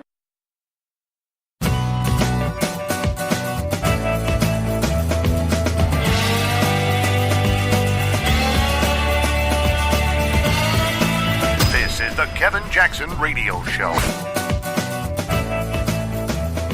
What's up, everybody? Super Bowl is over. Finally, the Eagles won. I didn't watch a minute of it. I know you're going, Kevin, that game was played days ago. I get it. But there's still more to it, see? Because 3 of the Eagles, the Philadelphia Eagles, the championship team, don't want to go to the White House. You want to know what color these kids are? These Eagles? These stellar athletes? These kids that supposedly play a sport that's built on a meritocracy? They're black. Since when was this a punishment to the president that says, I'm going to not go to the White House? I told you guys, if I were in the military and they wanted a Barack Obama to pin a medal on me, I would tell him, no, thank you. He said, Kevin, you could be court-martialed. Okay, fine. Court-martial somebody getting a Medal of Honor. See how that plays politically. I wouldn't go. But if I were an athlete and my team won whatever, and I got to go to the White House to meet Obama, I'd go do my photo op. I wouldn't shake his hand. I would just, he'd be like, hey, it's nice to meet everybody. Yeah, get to do the photo op. I'm part of the team. And that would be that. I wouldn't disrespect the office in that way because, you play a sport. You may never get back to the White House. I mean, I'm just saying, if I was an athlete, I almost said dumb athlete because most of them are dumb. Certainly the football players are. And you say, why are you looking at me like I'm crazy? They are. I think it's a crazy number. I'm just going to go out and tell you, it's at least 75% of blacks that leave the NFL are poor within like 5 years. I don't have the actual numbers, but it's something like that. Google it. Don't look at me like I'm crazy. Google it. Google it. So that's stupid. That's stupidity. How can you make that kind of money, even if it was league minimum? $500,000. If 500,000 may seem like a lot of money, it's not a lot of money. So if you live correctly on $500,000 a year, if you played, say you played 3 years, you wouldn't even play 3 years at league minimum. You play 2 years at league minimum a year, then you get bumped up. You're probably averaging $2-3 million a year. How could you go broke in 5 years after you leave the league? The only way you do that is if you're stupid. And of course, most of them are. Why? Because they're products of public education.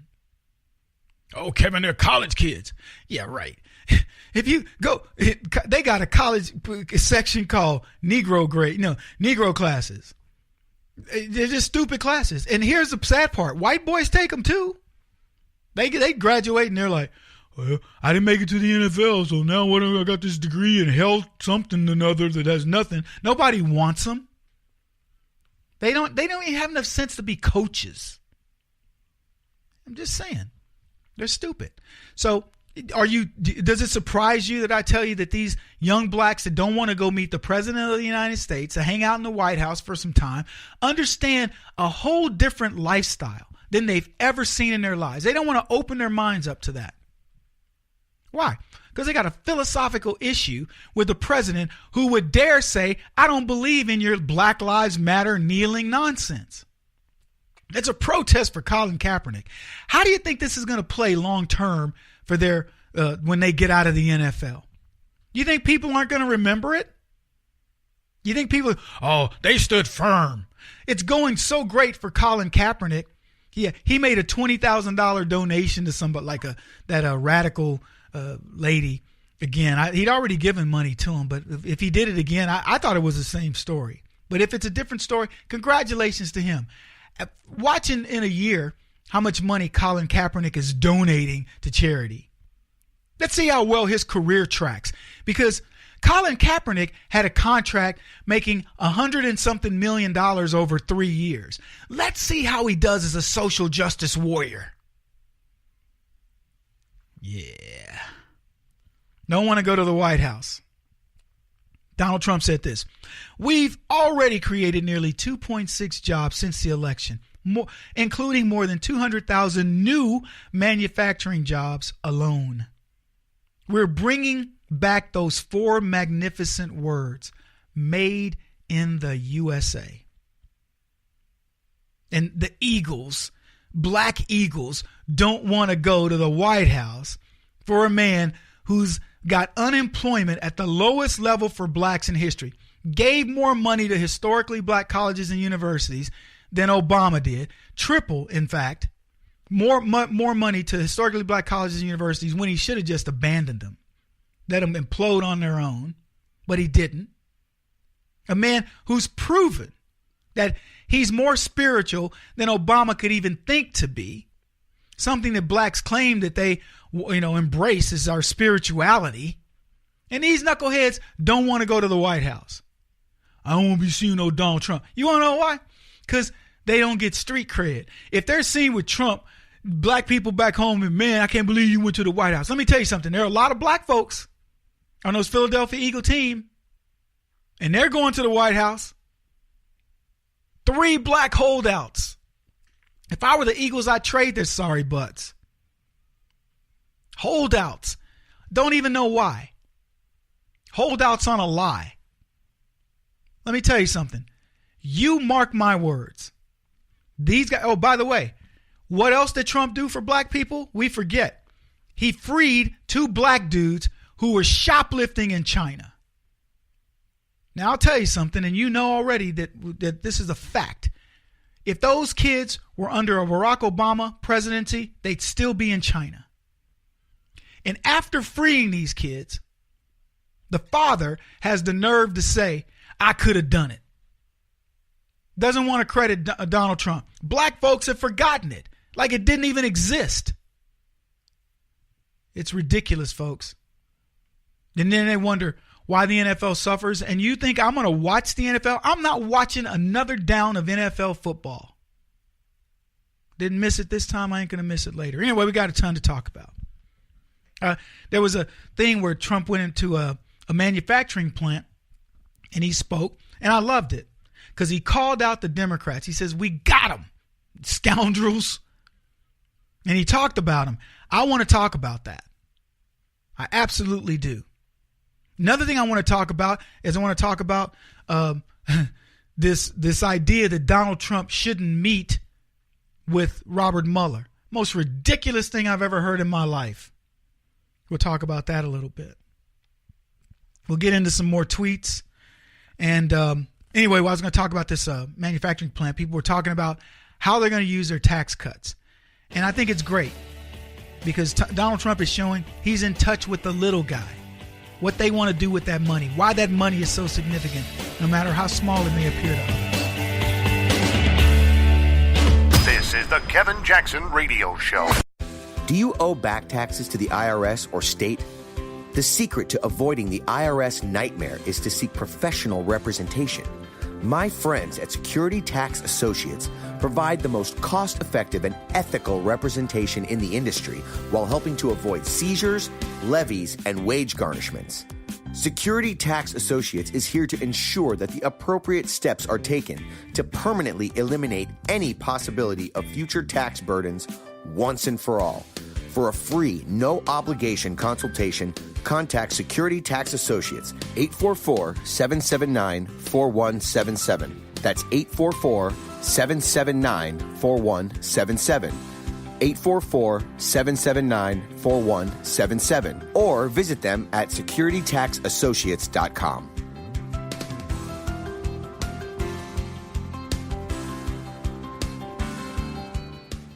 Beth Cook Moranville, author of Closer Than Your Breath, a book of hope. Hope, that wonderful, wonderful 4-letter word that you may feel completely out of.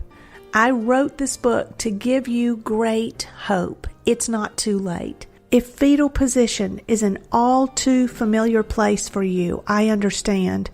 If the next 60 seconds are too long, this book is for you.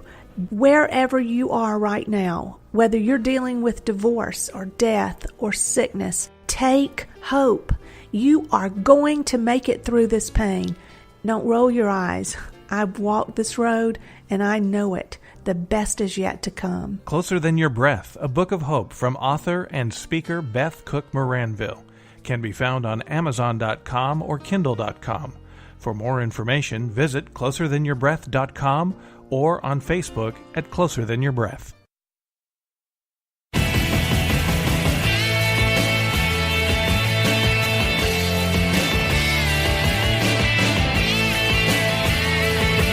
This is the Kevin Jackson Radio Show.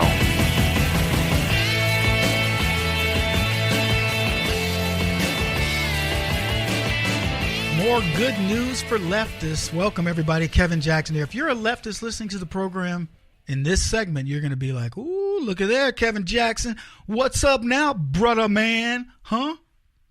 What's Kevin Jackson talking about on the Kevin Jackson Show? How's he about to refute what he's already been talking about? Mr. Pro-Trump black man? Sellout, step and fetch it Negro, Rush Limbaugh wannabe? What's he talking about? I'm talking about the trade deficit. 844-551-8255. If you leftists want to rub it in, what I'm about to say. See, because the trade deficit grew. There it is. Rip the Band-Aid off. But see, I'm not in any pain. You should be wondering, why is Kevin in no pain? He's talking about the trade deficit. It's gone up. And I warned everybody. I said, look, the thing about trade, you can't stop trade on a dime. Trade is one of those deals you inherited first. Now, what did Trump do to alleviate trade initially? He got a big deal on beef. That's going to now be shipped to China. And the first orders came in almost 4 or 5 months after the deal was done. That's how long it took. And it's going to be just an initial piece, and at first, because the people that have to go into these markets and sell and negotiate the deals, that doesn't move on a dime. Nor does somebody place billions of dollars of beef orders, nor can we fulfill them that quickly. See, that's what's called manufacturing whip. Now you go, what are you talking about manufacturing? Manufacturing. See, cattle is a manufacturing business. Cows get impregnated by bulls. They have calves. Calves have to grow up. Calves grow up. They go to slaughter. Then they go. Then they're shipped out. It takes a while. If you have a calf today, he's not ready for market for months. They got to get to a certain weight, a certain size. And again, that's manufacturing. And so WIP is work in process, meaning they've already got markets to serve. These companies have already planned on, this is how much beef I'm going to need for this period of time.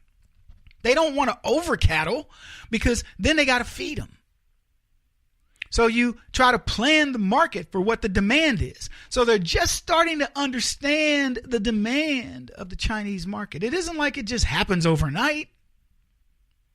So from the moment they announced it, it was months before they could allocate a certain amount of cattle, beef, that could get shipped to China. But it's starting to ship. Trump went there a few months ago.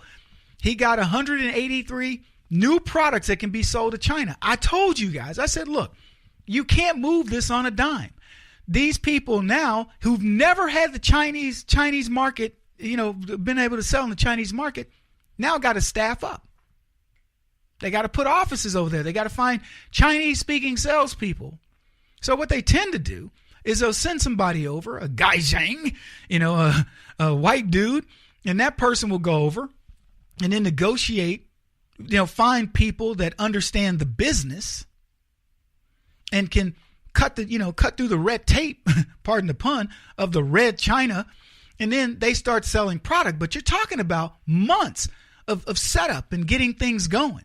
And then you only get a little bit because, as I said, the manufacturers already have other markets. They're not set up to just suddenly have access to a new 100,000 clients or 100 million clients. They're set up to do the business that they've been doing. So they have to add to the manufacturing facilities and so on and so forth. But when they do that, and then they've got the sales force in place, they now could start working on supply chain. Let's start getting the orders, manufacturing, storing a certain number of orders, and shipping a certain number of orders. And that's always a delay. So Donald Trump's trade deficit grew. They said it's the highest since 2008, despite, I love this article, despite Donald Trump's repeated promises to reduce the size of the deficit. If Donald Trump inherited anything besides cop killings and school shootings, a bad economy, a terrible foreign policy, and a bunch of other stuff, he certainly inherited Barack Obama's trade deficit. TPP, NAFTA, and a host of others that were horribly negotiated. So they want to make it look like Donald Trump's an idiot. It's gone up. The trade deficit grew by 12.1%. I love this part. Soaring to $566 billion, the highest since it hit, get this, $708.7 billion in 2008. The Department of Commerce revealed this on Tuesday. The trade gap widened, growing 5.3%, this is in December, to $53.1 billion. Now, let me explain why it grew in December to $53.1 billion. If you haven't figured it out, I'll help you. It's called the holiday season. And we had one of the most brisk holiday seasons that we've had since the previous year, and that we've had in a decade. And so we don't have the manufacturing capacity. We don't make a bunch of TVs and electronics and a bunch of the crap that got bought. So guess what? China, South Korea, and Japan, they fill that void. And that's the reason why Donald Trump created such a robust economy. We actually had to increase our trade deficit in order to meet supply and demand. Now, if you believe that Donald Trump is stupid enough that he's going to leave it that way, then carry on. My wayward son, there'll be peace when you are done. Lay your weary head to rest and don't you cry no more. But let me just tell you, it won't stay that way. You're going to watch the trade deficit slowly begin to drop. And where's it started? It started with washing machines, lumber, beef. We're going to start exporting more products, and you're going to watch it go down. I don't know what it'll go down to. It may go down to $200 billion over the next couple of years, but it will go down. They said the U.S. imported numerous foreign-made goods in 2017, many of which were produced in China. The trade gap with China, a country Trump criticized repeatedly on the campaign for its unfair trade practices, surged to a record-breaking $375 billion. It was around 356, if I'm not mistaken. Imports from Mexico hit a new high. Why? Because part of NAFTA, a lot of the manufacturing that's done over there is through the maquiladores, which are what we've set up, and that product had to come in as well to handle the holiday rush. But watch it next year. See, don't fret, folks. The left, they love to celebrate this. The trade deficit grew. Look at how bad Donald Trump is. He's an idiot. He is no idiot. Donald Trump is one of the most shrewdest business people you've ever met. And I'm telling you right now, I'm willing to eat these words. That's why I started out by saying, hey, good news for you leftists. The trade deficit went up. If they really believe that, if they don't sense the sarcasm, then shame on them. Because I'm going to tell you, when I come back and give you the numbers in a year, you're not going to be happy about them, leftists. Short break.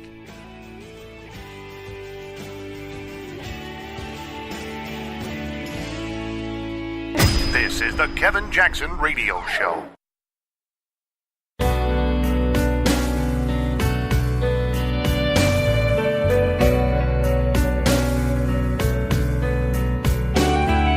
This is the Kevin Jackson Radio Show. Welcome back, everybody. Kevin Jackson here. It's the Kevin Jackson Show.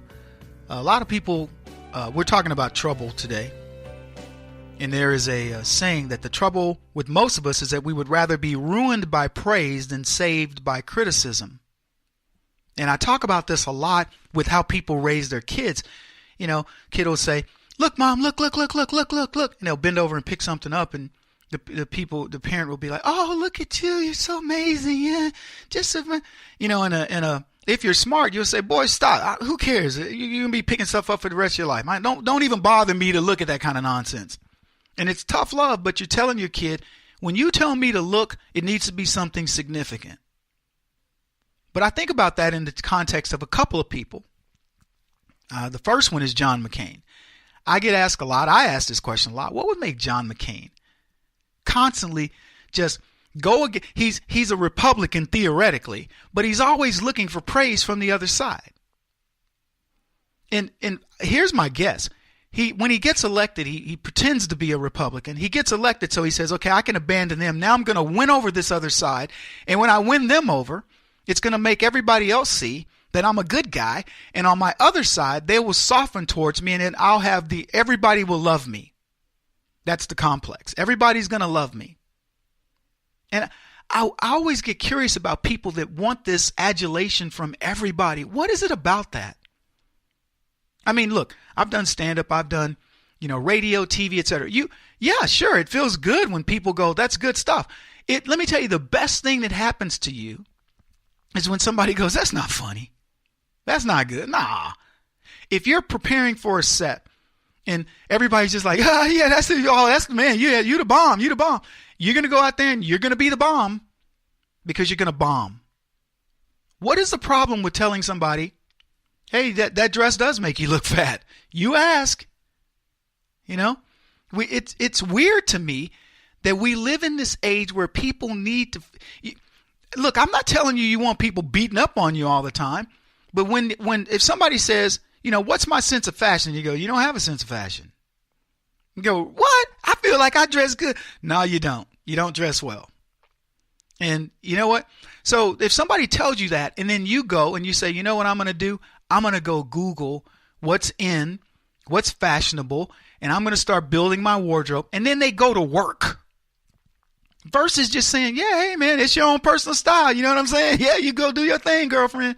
Why would you do that? Why don't you challenge people to improve, to be better? And I'm not, maybe somebody is going to set a fashion trend. You could say this, look, it's not my taste. There are things that I think you'd look better in that would be more the norm. But if you want to set a fashion trend, go for it. See how it works. But don't blow smoke up their dress, you know, making them feel like, oh, okay, this is going to be the next best thing. Be realistic. People want that. Most of us would rather be ruined by praise than saved by criticism. Criticism will save you. And there are times when you can go against the grain. When I first spoke, I was advised, I went through the speech, I kind of prepped it, and I was advised, I don't know that I would say that. And I remember thinking about the line that I was going to say, and I left it in. And it was a big hit. And I left it in because my gut feel knew it was a big hit. Now, the person who was listening to the line was listening to it objectively and was, of a different personality and said, I would remove that. But I knew my personality, my ability to deliver it, and what I perceived to be the audience, and I left it in, and it went really well. And sometimes you can go against it. But criticism is good. Having somebody check you is good. Believe it or not, I've had many women say to me, I don't like a guy who just lets me go my way. I like a guy that will check me every now and then. Like, oh, what did you just say to me? Or no, we're not doing that. Things like that. Gives me that bit of, in music you call it dissonance. Two notes side by side, they sound like, it doesn't sound good just when you play them together. When you put them in a chord, it is a really beautiful, rich melody. Why am I saying all this? Because John McCain's that way. But Hillary Clinton is worse. Not in the sense of wanting to reach across the aisle. She's worse in the sense that she's so convoluted in who she is. It's the strangest thing. The guy, the Bradford file, he tweeted this. Hillary Clinton, quote, I take responsibility for every decision I made, but that's not why I lost. And I thought to myself, does she even realize what she said? It is a contradiction. I take responsibility for every decision that I made, which led to the loss. But she says, but that's not why I lost. The decisions she made are not why she lost. Now, here's what's interesting to me about this, because I don't know the psychology of it, but I find it very interesting that a woman who from the very beginning was ordained to be the next president of the United States, and here's why I say that. They orchestrated to limit the number of choices. The only person I can even remember besides Bernie Sanders was Martin O'Malley. And on paper, O'Malley might have been the better candidate.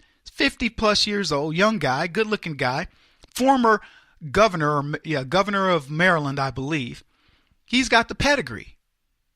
Bernie Sanders is the one who actually should have won it based on what we know now. But let's look at what happens for the Hillary Clinton saying that's not why I lost. She, in conjunction with the DNC, strategized. They wrote the rules in such a way that they got limited numbers of people who would run against her. Nobodies, relative nobodies. She stacked the deck with a crazy old 70-year-old socialist, 70-plus-year-old socialist, and a guy who had as much, O'Malley, for all his things that were positive about him, was you just couldn't listen to him. He was terrible as a candidate. So she was supposed to just walk through that. They orchestrated to get Donald Trump as her candidate. But back to Sanders. She then strategizes. When it gets tough, she has to strategize with the DNC in order to beat Bernie Sanders. And they did it. They were complicit. So Hillary Clinton, it's ordained. She gets into the battle that she's supposed to just walk right through. She doesn't walk right through it. The DNC then says, we'll step in and we'll grease the skids for you. Then she says, let's handpick who we want. So they handpicked Donald Trump. They handpicked him. As much as Donald Trump was responsible in many ways himself, Hillary Clinton orchestrated. I'm telling you, for people that want to say, Kevin, this is about Trump, the Democrats did their very best, and they orchestrated for Trump to win, and they got exactly what they wanted. When they got what they wanted, they started building the fake Russian narrative. This was when they started questioning what was going to happen. They started building the fake narrative. In the meantime, Hillary Clinton then gets the support and the help of the President of the United States, who then uses the FBI, the FISA courts, the Department of Justice, etc., to intervene. Now, keep in mind, during this period, what's going on with Hillary Clinton? She's embroiled in an investigation around her emails and the lies around the Clinton Foundation and collusion between the State Department and the Clinton Foundation and a host of other things. Uranium One was there, but it wasn't being mentioned. She had her server hidden down in the basement of her home, basement bathroom closet, had hired a separate IT person, and on and on. You remember this investigation, right? They then get the FBI to work with Hillary Clinton to exonerate her. That same FBI then says, we not only need to exonerate her, we need to make sure that Donald Trump never sees the light of day in terms of being a president and who knows what else.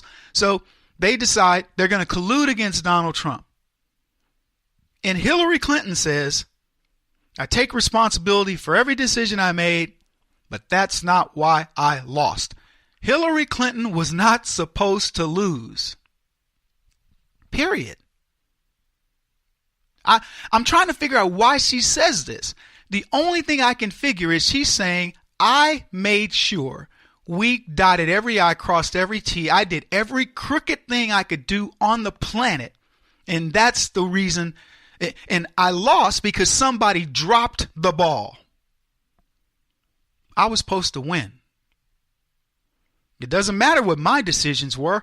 I made all the right decisions. I bought the DNC. I made sure Barack Obama weaponized the FBI and the Department of Justice. Remember the tarmac meeting, we talked about it earlier.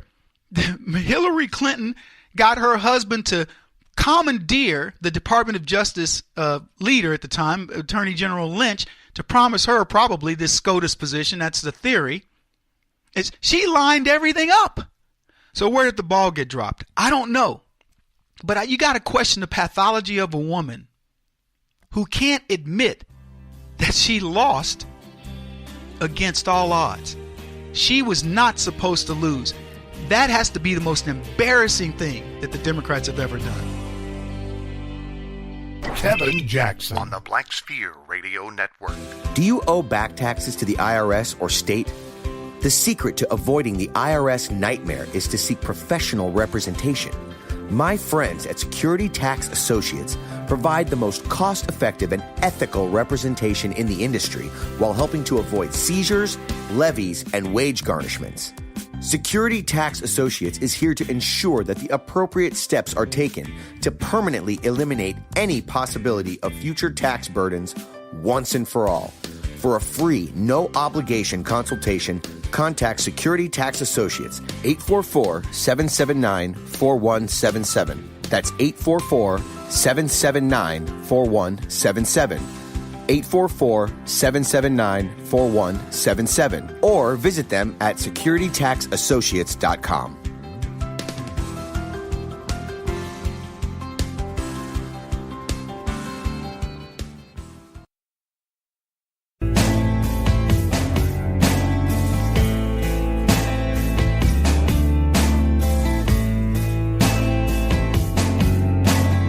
Putting an end to identity politics. This is the Kevin Jackson Radio Show. Good evening. I'm Shannon Bremen for Brett Baer tonight. We begin with a new warning from President Trump. He says he's perfectly willing to let the government shut down again if his border security plans are not accepted. Chief White House correspondent John Roberts starts us off tonight. Good evening, John. Shannon, good evening to you. With the clock ticking down to the March 5th deadline to get something done on the Dreamers and the government set to run out of money again on Thursday evening, the president appeared to roll those two things together into a threat that seemed to take everyone in Washington by surprise. Chairing a meeting on strategy to confront the notorious Hispanic gang MS-13, President Trump threw a bomb into talks on a budget deal, saying if he can't get an agreement on immigration reform, he's happy to have another government shutdown. I would shut it down over this issue. If we don't straighten out our border, we don't have a country. Without borders, we don't have a country. So would I shut it down over this issue? Yes. I can't speak for our great representatives here, but I have a feeling they may agree with me. The threat came straight out of left field. Democrats have been talking about insisting a DACA deal be in place before moving ahead with a 2-year budget, but on the idea of another shutdown, the president found himself an army of one. Speaks for itself. We had one Trump shutdown. Nobody wants another, maybe except him. White House Chief of Staff John Kelly today warned Democrats time is running out to get a deal on DACA and immigration reform, that the president is not likely to extend the deadline past March 5th, despite what the president said in Davos just 12 days ago. We'll get it solved. And if we need a little more time, we'll take a little more time. I want to get the problem solved correctly. Welcome back, everybody. Kevin Jackson here. I love this. I love this story for so many reasons. So many reasons. One, the government shutdown. Trump says, I don't care about shutting down the government. It does nothing. Shut it down. What confidence? Everybody's always talking about a government shutdown as if it's the end of the world. No, it isn't. It's the best thing that can happen to government. All the critical things still happen. It shows you who's worthless in government. So shut it down. And shut it down on principle. And quite frankly, if it is going to have a negative impact on anybody, you know who it negatively impacts? It negatively impacts the Democrats. Trump is saying, look, we've been kicking the can down the road on immigration. Every president before me has talked about addressing it. Reagan did it. He did it wrong because he got tricked by the Democrats. And then we ended up with millions of voters for Democrats. Millions. Trump saying, let's go for it. No, I'm happy to do this. But here's the deal. We're going to do it my way. We're going to close the loopholes. You're not going to get any more voters. And then we're going to do it in such a way, and I think this is really slick, where these people are going to go through the system. Not this come in, just speak Spanish or Latvian or Polish or whatever. No, you're going to learn English. You're going to learn how the government works. You're going to learn how crooked these Democrats are. And oh, by the way, I'm going to get credit. The Republicans are going to get credit for being the people who made it happen. This is freaking genius. Now, the way that Fox reported it is interesting.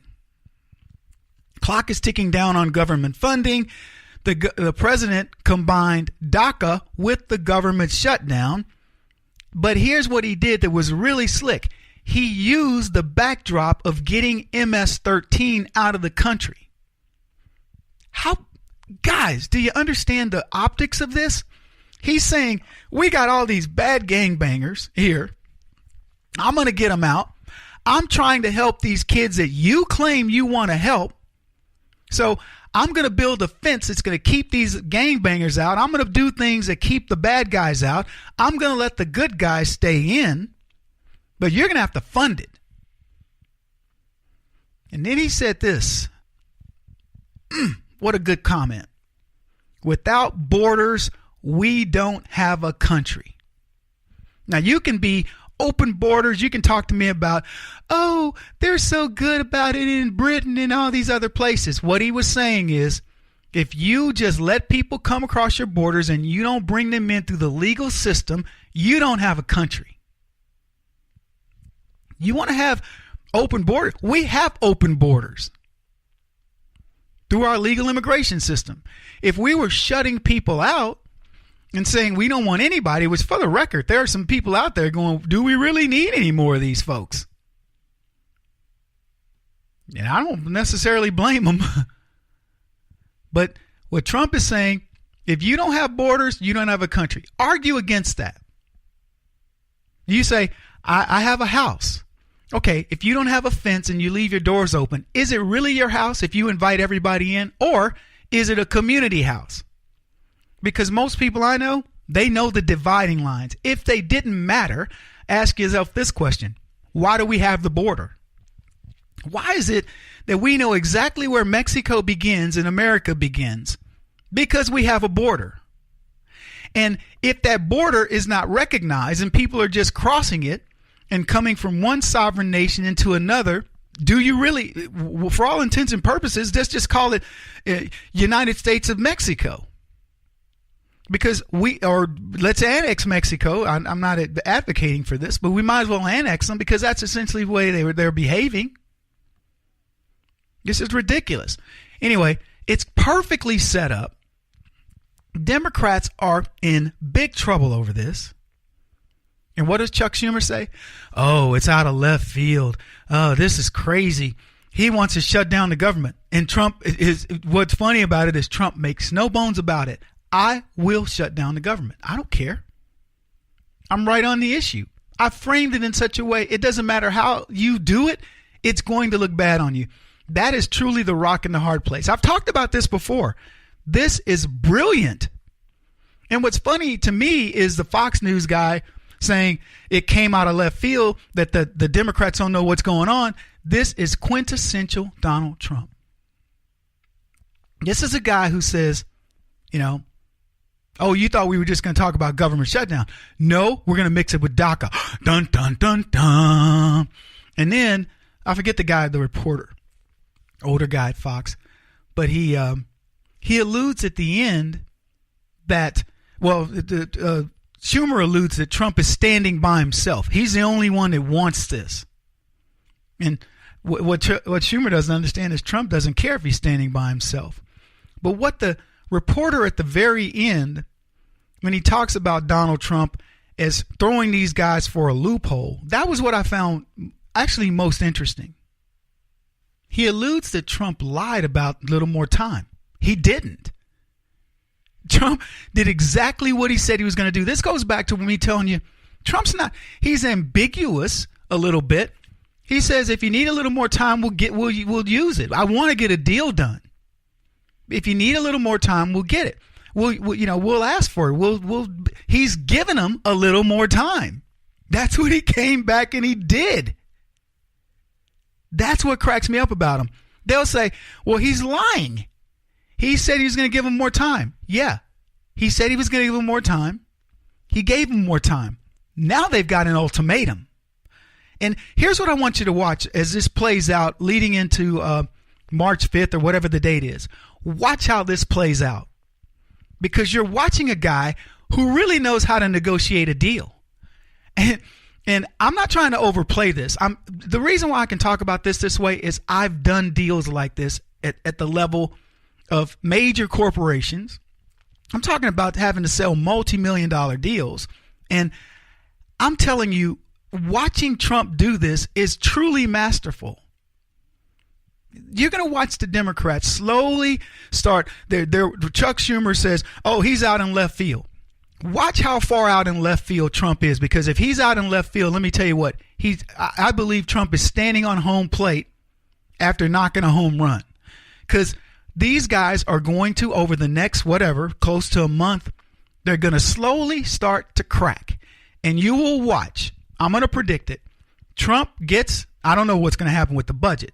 But before March 5th hits, he will have a DACA deal in place that has the wall, that gets rid of the visas, the what do they call them, the visa lottery, and what's the other one? There's 3 points that I feel like Rick Perry.